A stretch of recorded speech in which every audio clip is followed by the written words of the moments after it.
Hey everyone, welcome to my channel. My name is Vanessa and you are watching the Exploring Oracle, or the Exploracle for short. So, March came and went.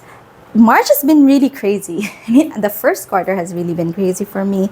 There's really a lot of movement, a lot of work stuff, personal stuff that's been going on, and I had so many plans for my tarot practice. If you were able to watch my tarot goals for 2025, you'd know that I was really wanting to focus on studying this year, but honestly, I haven't really had time for that. I haven't really had time to spend time with my decks, which is kind of a shame because I did get a lot of Kickstarters coming in over the first quarter.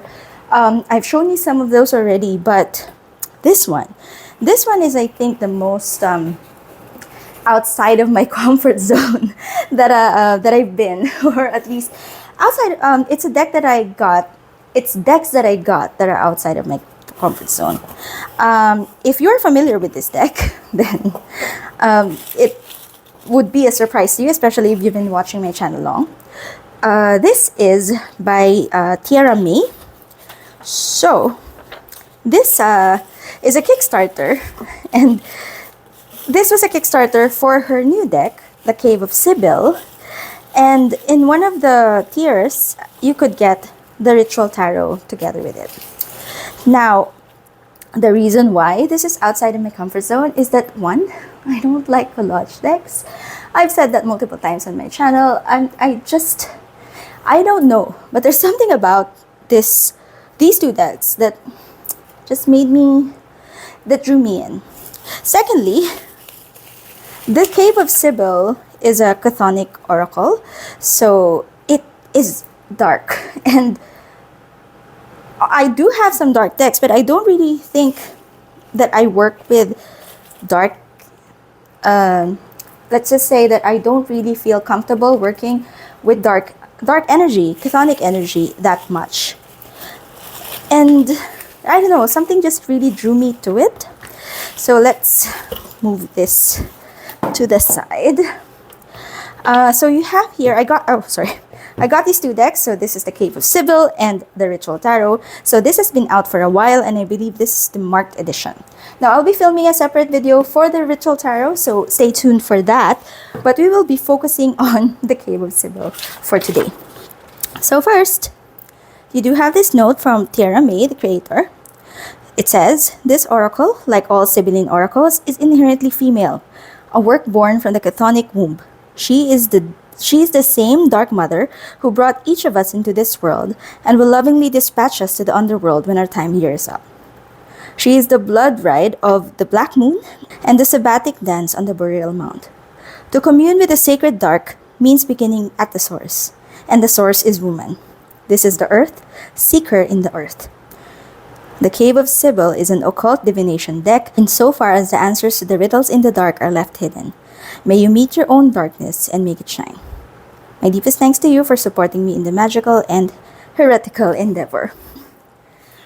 Honestly, I was tempted to back out of this when I backed it.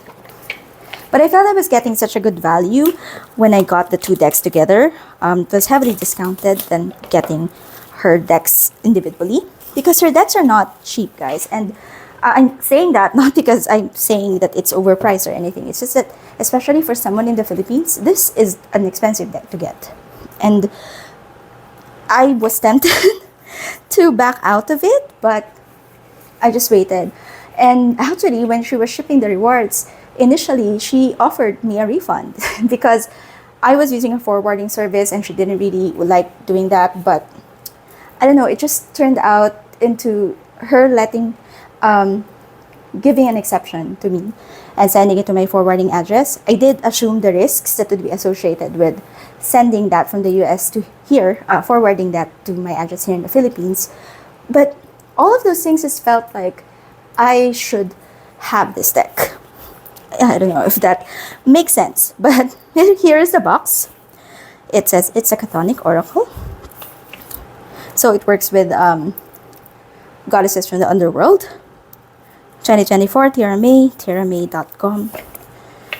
And honestly, I wouldn't have too many insights here, I think, because I did just open it.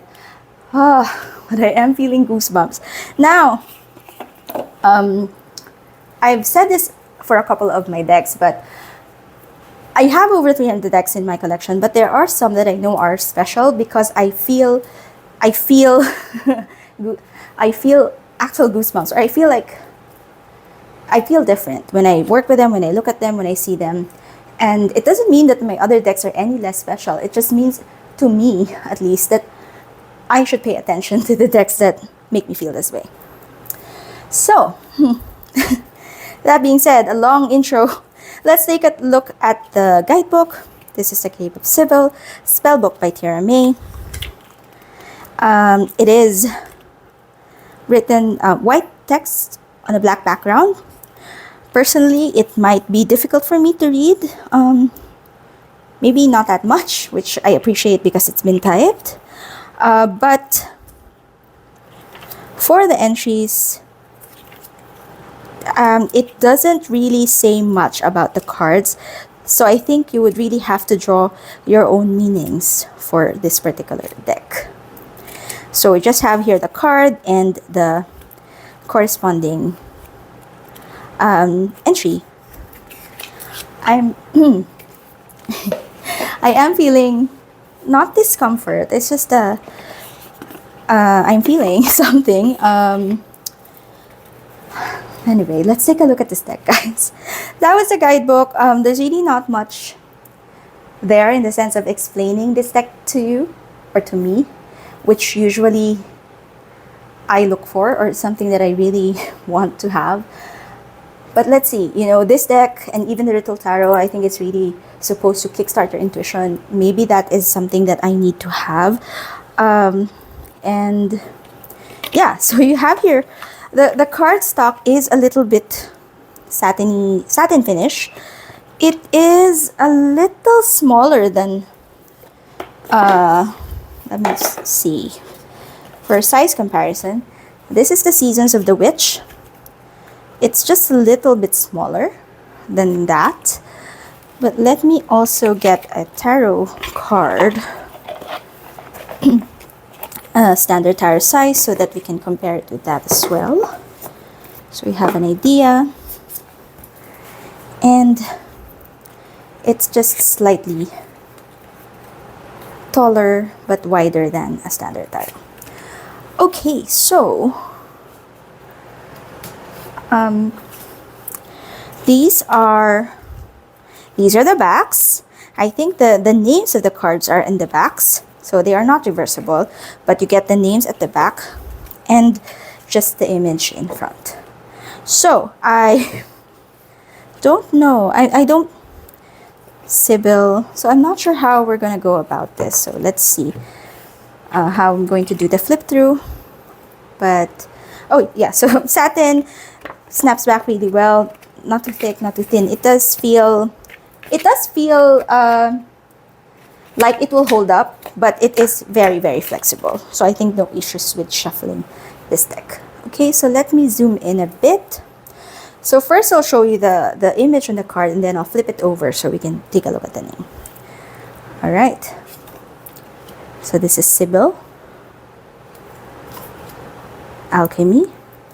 So as always, feel free to slow down, speed up, or pause if you want to take a closer look at the cards, especially since these cards are quite detailed. Cure. Bloodstone.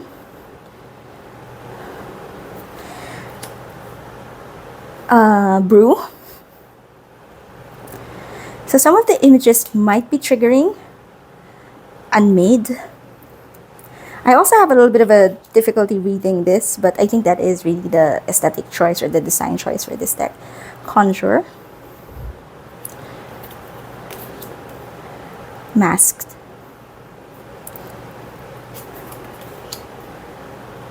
Messenger. Faceless. Wayne. Fates. Dawn. There is something dark, but also, I can't explain this, but it's not scary. But it does feel dark. Bind was the last keyword. Like this card. Like, I think that people, or the keyword here is ancestor. I think that people might look at this initially and just be scared by it, like I honestly did. I was scared to back it, or I did back it, and I was quite scared, and I was thinking maybe I should back out and all. But there's something about it that is also inviting. Womb. And I think that you're meant to feel a little bit of that discomfort. Gutter. So that you can really connect.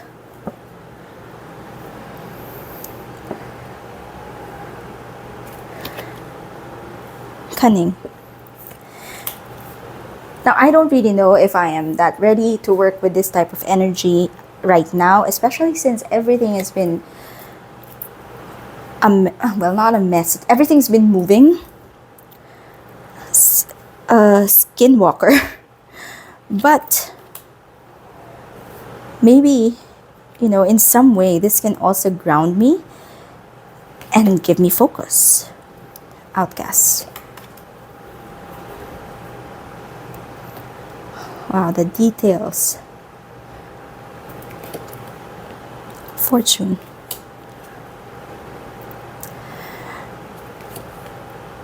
Saturnine.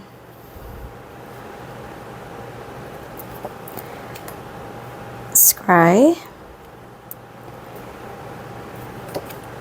Talisman.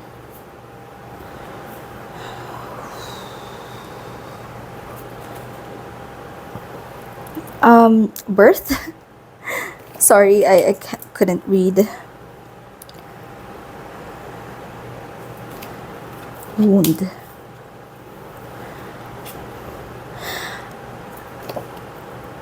Communion. Now, honestly, I don't really know how I'm going to put this into my practice. I don't know how I'm going to work with it yet. I don't think the guidebook really would help that much there. Trial. But let's see. Maybe it will make sense when I pair it with the ritual tarot. Omen.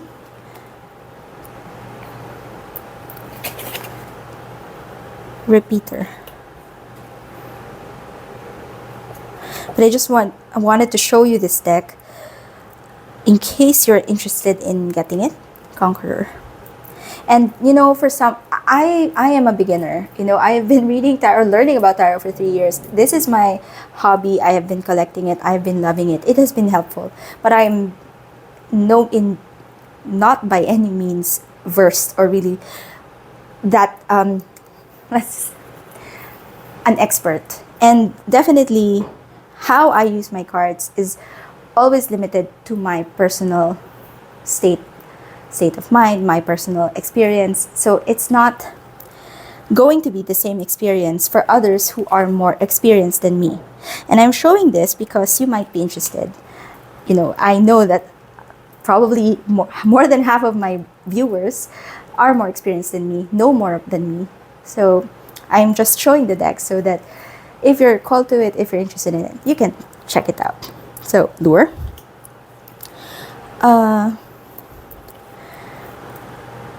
Hoard. There's something beautiful about this art. It's hard to explain how it makes me feel. Feral. But it's just beautiful. Vision.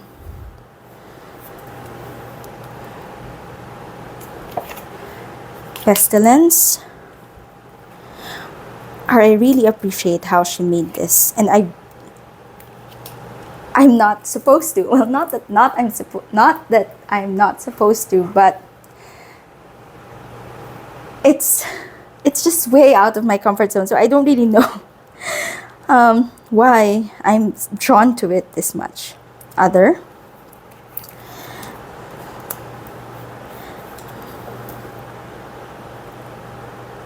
I think this is Taboo. Is it? Yeah, Taboo.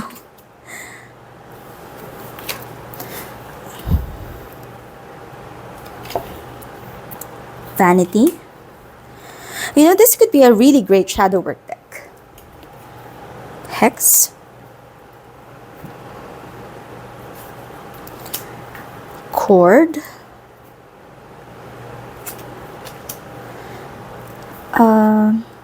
Harlot.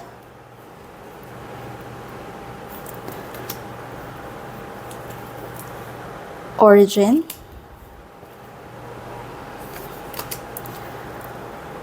Wake. Tribute. Sabbath. I think Tiera May is really talented. Gatekeeper. Becoming.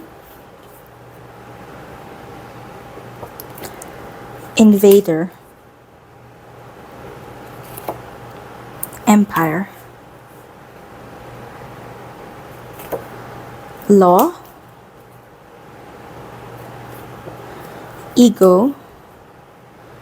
And Mother.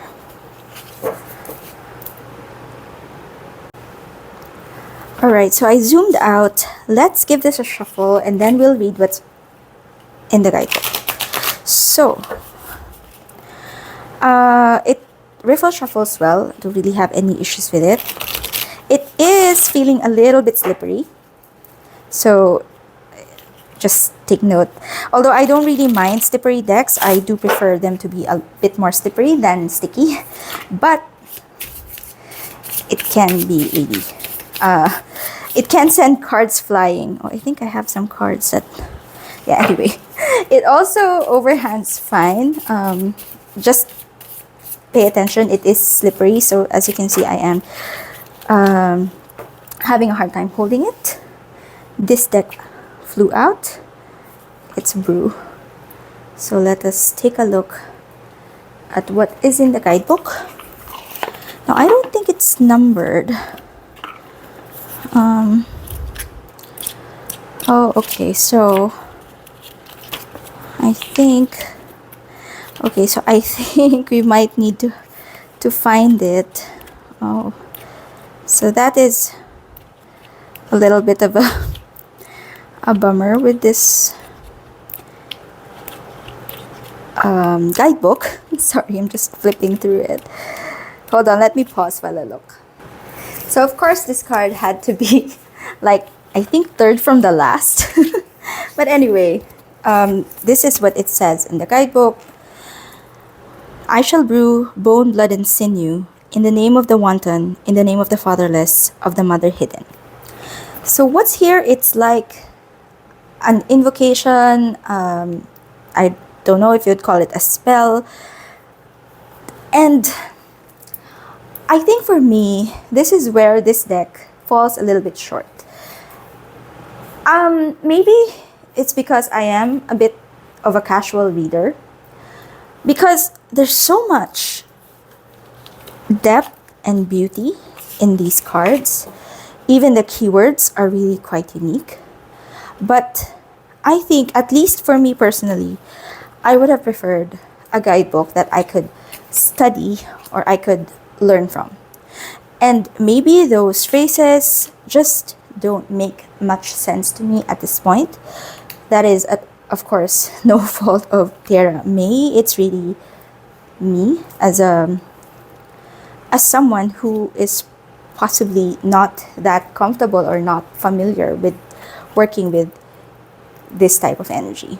So, are you drawn to this deck? What do you think about it? Do you have this deck? Do you have the Ritual Tarot? It's a very special deck. I know that even though I can't or I don't completely understand it, I know that it's special. And I think that It is something that I need to get to know, and it's something that I need to be comfortable with for it to really make sense to me. And whether that's going to happen within the next few weeks, the next few months, or years, time will tell. But I hope that you found this video interesting. That has been the flip through of The Cave of Sybil by Tiera May.